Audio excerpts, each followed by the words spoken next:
আসসালামু আলাইকুম। আমন্ত্রণ প্রবাসীর হেলিকপ্টার লিমিটেড সপ্তাহের আলোচিত সংবাদে সাথে আছি আমি স্মরণী। ওমান থেকে অচিরেই বিদায় নিচ্ছেন ২.৫ বছরেরও বেশি সময় দায়িত্ব পালন করা বাংলাদেশের রাষ্ট্রদূত মোহাম্মদ নাজমুল ইসলাম। তার স্থানে নতুন রাষ্ট্রদূত হিসেবে নিয়োগ পেতে পারেন বাংলাদেশ নৌবাহিনীর জ্যেষ্ঠ কর্মকর্তা ও ঢাকা নৌ অঞ্চলের commander rear admiral Khandakar Misbaul Azim. সামরিক কর্মকর্তাকে নিয়োগের খবরে ইতোমধ্যেই প্রবাসীদের মধ্যে নতুন আশার সঞ্চার হয়েছে। গত সোমবার সকালে ওমানের পররাষ্ট্রমন্ত্রী সাইদ বদর হামাদ আল বুসাইদির সঙ্গে বিদায়ী সাক্ষাৎ করেন রাষ্ট্রদূত। বিষয়টি ওমানের পররাষ্ট্র মন্ত্রণালয়ের এক্স হ্যান্ডেলেও তুলে ধরা হয়। বৈঠকে ওমান ও বাংলাদেশের মধ্যকার সম্পর্ক উন্নয়নে ভূমিকা রাখায় নাজমুল ইসলামকে অভিবাদন জানান পররাষ্ট্রমন্ত্রী আল বুসাইদি। এছাড়া ওমানে দায়িত্বের সফল সমাপ্তির জন্য বাংলাদেশি রাষ্ট্রদূতকে অভিনন্দনও জানান তিনি। মোহাম্মদ নাজমুল ইসলামকে ২০২২ সালের ১০ মার্চ ওমানে বাংলাদেশের রাষ্ট্রদূত হিসেবে নিয়োগ দেয় সরকার। তার আগে বিসিএস ১৫তম ব্যাচের এই কর্মকর্তা কূটনীতিক হিসেবে সুইডেন, সৌদি, বেইজিং, লন্ডন ও জাকার্তায় বিভিন্ন পদে কাজ করেছেন। নাজমুল ইসলাম বাংলাদেশ প্রকৌশল ও প্রযুক্তি বিশ্ববিদ্যালয় থেকে সিভিল ইঞ্জিনিয়ারিংয়ে বিজ্ঞানে স্নাতক ডিগ্রি অর্জন করেন। এছাড়া তিনি দেশে ও বিদেশে বেশ কিছু পেশাগত প্রশিক্ষণ কোর্স সম্পন্ন করেছেন।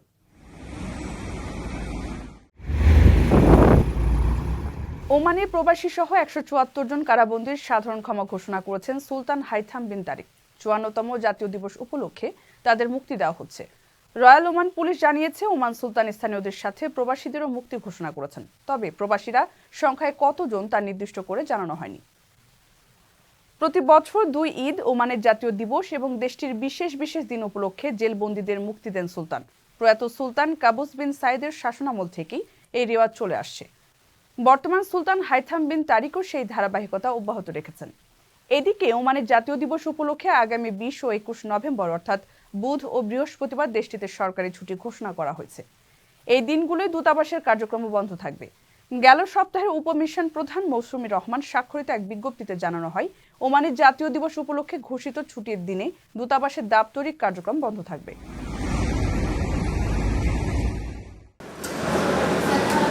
প্রবাসীদের যাতে পথে পথে ঘুরতে না হয় সেজন্য বিমানবন্দরে প্রবাসী যাত্রী এবং তাদের স্বজনদের জন্য লাউঞ্জ করা হয়েছে বলে মন্তব্য করেছেন প্রধান উপদেষ্টা ডক্টর ইউনূস।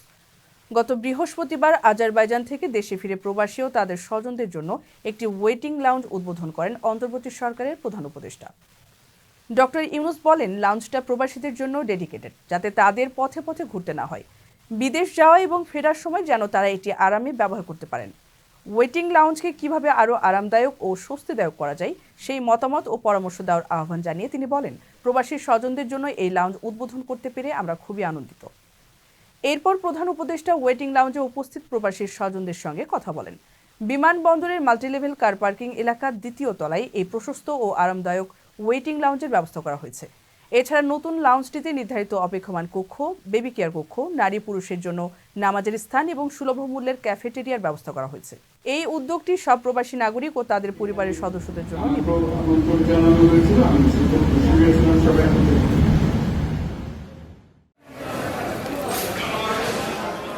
ব্যাগেজ রুলসের সুবিধা নিয়ে হযরত শাহজালাল আন্তর্জাতিক বিমানবন্দর ঘিরে গড়ে উঠেছে চোরা কারবারিদের বিশাল সিন্ডিকেট। বিদেশ থেকে আসা একজন যাত্রী কি আনতে পারবেন তা রয়েছে ব্যাগেজ রুলস বা বিধিমালায়। মূলত এই সুবিধায় আনা শত শত মন স্বর্ণ চোরা কারবারিদের হাতে তুলে দিচ্ছে এক শ্রেণীর যাত্রীরা। আর এই স্বর্ণগুলোই নানান কৌশলে সীমান্ত পার হয়ে চলে যাচ্ছে দেশের বাইরে।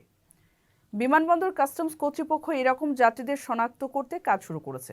ইতোমধ্যে চিহ্নিত করা হয়েছে দেশের বিভিন্ন প্রান্তের কয়েকশো ব্যক্তিকে, যারা নিয়মিত দুবাই বা সৌদি আরবে স্বর্ণ এনে দেশের চোরা কারবারি সিন্ডিকেটের হাতে তুলে দেয়।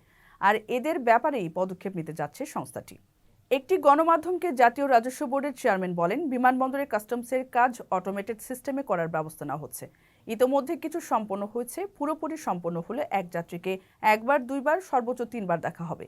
এরপর তার বিরুদ্ধে ব্যবস্থা নেওয়া হবে। একটা সময় সে আর দেশের বাইরে যেতে পারবে না।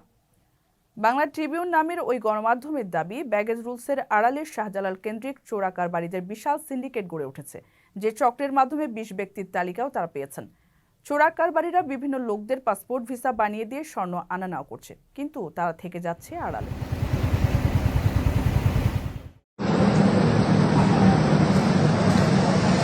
মালয়েশিয়ায় পাসপোর্ট সেবা নিতে যাওয়া প্রবাসী বাংলাদেশিদের মারধরের ঘটনায় দুঃখ প্রকাশ করেছে কুয়ালালামপুরের বাংলাদেশ হাইকমিশন।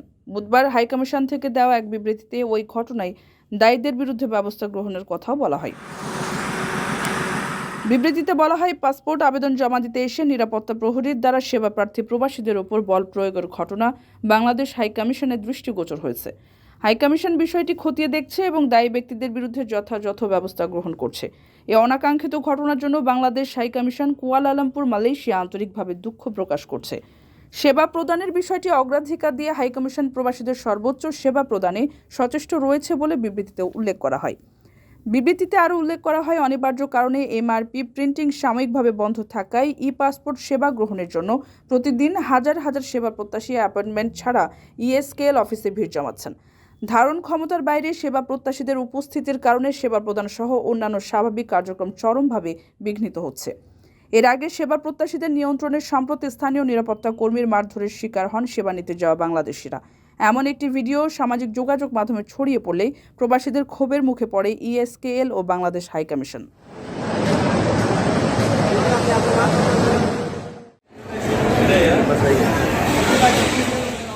মালদ্বীপ থেকে বাংলাদেশি সহ প্রায় 5,000 অবৈধ প্রবাসীকে নিজ নিজ দেশে ফেরত পাঠানো হয়েছে। এক সাক্ষাৎকারে দেশটির হোমল্যান্ড সিকিউরিটি মন্ত্রী আলী ইহসান বলেছেন, প্রেসিডেন্ট ডক্টর মোহাম্মদ মুইজ্জু মন্ত্রণালয়কে 4টি প্রধান কাজ দিয়েছেন, যার মধ্যে একটি হলো অবৈধ প্রবাসীদের স্থায়ী সমাধান করা। মন্ত্রী বলেন, প্রশাসন অবৈধ প্রবাসীদের নিরসনের লক্ষ্যে বিশেষ নীতিমালা প্রণয়ন করেছে, যার মধ্যে এমন একটি ব্যবসা প্রতিষ্ঠান প্রবাসীরা ব্যবসায় জড়িত থাকলে 48 ঘন্টার মধ্যে নিজ দেশে নির্বাসিত করা হবে। এছাড়া অভিযান শুরুর পর গত বছরের 17 নভেম্বর থেকে চলতি বছরের 14 নভেম্বর পর্যন্ত 5,000 জনকে গ্রেপ্তার করা হয়। ইহসান বলেন, অপারেশন কুরাঙ্গি মালদ্বীপের সব প্রবাসীর বায়োমেট্রিক ডেটা সংগ্রহ করার একটি প্রোগ্রাম, যা এখন পর্যন্ত 138টি দ্বীপে করা হয়েছে। এ পর্যন্ত 10,000-এর বেশি প্রবাসীর বায়োমেট্রিক তথ্য সংগ্রহ করা হয়েছে। আগামী বছরের এপ্রিলের মধ্যে সব প্রবাসীর বায়োমেট্রিক তথ্য সংগ্রহের কাজ শেষ করার আশা করছেন তিনি।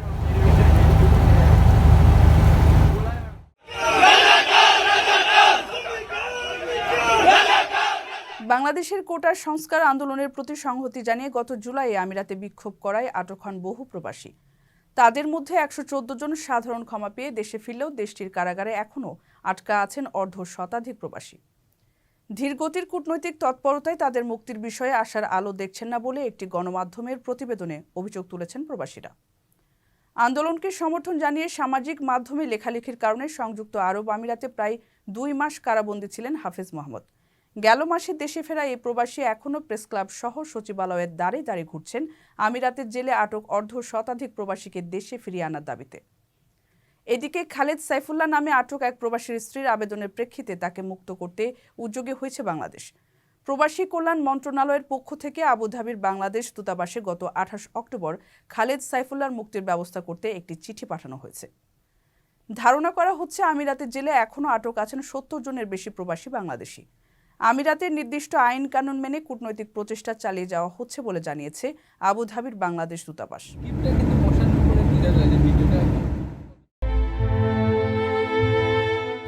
বুক ভরা কষ্ট তার, কোথাও সান্ত্বনা নেই, শান্তিও নেই। বারবার কিছু একটা মনে করতে চাইছেন, তবে স্মৃতির পটের লেখা সব গল্পই যেন মুছে গেছে। কোনো বর্ণ বা সংকেত মাথায় এলে কাগজ কলম খোঁজেন, একটি নম্বর লেখার চেষ্টা করেন, তবে 1-2 ডিজিট লেখার পরে কেমন করে সব যেন হারিয়ে যায়। বেশ কয়েকবারের চেষ্টায় একটি নম্বর মিলিয়েছেন, এবার হয়তো উপায় বেরোবে। না, কাউকেই পাওয়া গেল না। মানসিক ভারসাম্যহীন এই প্রবাসী এভাবেই দেশে ফেরার পর থেকে প্রতি মুহূর্তে পরিবার খুঁজে পাওয়ার চেষ্টা করে যাচ্ছেন। এখন তার আশ্রয় হয়েছে ব্র্যাক মাইগ্রেশন ওয়েলফেয়ার সেন্টারে। সংস্থাটির ম্যানেজার আলামিন নয়নের সাথে কথা বলে জানা গেছে, শনিবার সকাল 10:45 সৌদি এয়ারলাইন্স যোগে সৌদি থেকে ঢাকায় ফেরেন এই প্রবাসী। বিমানবন্দরে উদ্দেশ্যহীন চলাফেরা করতে দেখে এপিবিএন সদস্যরা তাকে অফিসে নিয়ে যায়। কোনো নথি বা পরিবারের সন্ধান না পাওয়ায় হস্তান্তর করা হয় ব্র্যাক মাইগ্রেশন প্রোগ্রামের কাছে। এরপর থেকে সেখানেই আছেন এই প্রবাসী। ভালো মতো কথা বলতে পারেন না, তবে বিভিন্ন সংকেতে বুঝিয়েছেন সৌদিতে 6 মাস জেল খেটে দেশে ফিরতে হয়েছে তাকে। এছাড়া শরীর জুড়ে আঘাতের চিহ্ন দেখে অনুমান করা যায় সে দেশে এই প্রবাসীকে ব্যাপক নির্যাতনও করা হয়েছে। ব্র্যাক কর্মকর্তা নয়ন জানিয়েছেন, তারা পরিবার খুঁজে পাওয়ার সর্বোচ্চ চেষ্টা করছেন। পাশাপাশি এই সংক্রান্ত বিষয়ে কারোর কাছে কোনো তথ্য থাকলে নির্ধারিত মোবাইল ফোনে যোগাযোগের অনুরোধও জানিয়েছেন এই কর্মকর্তা।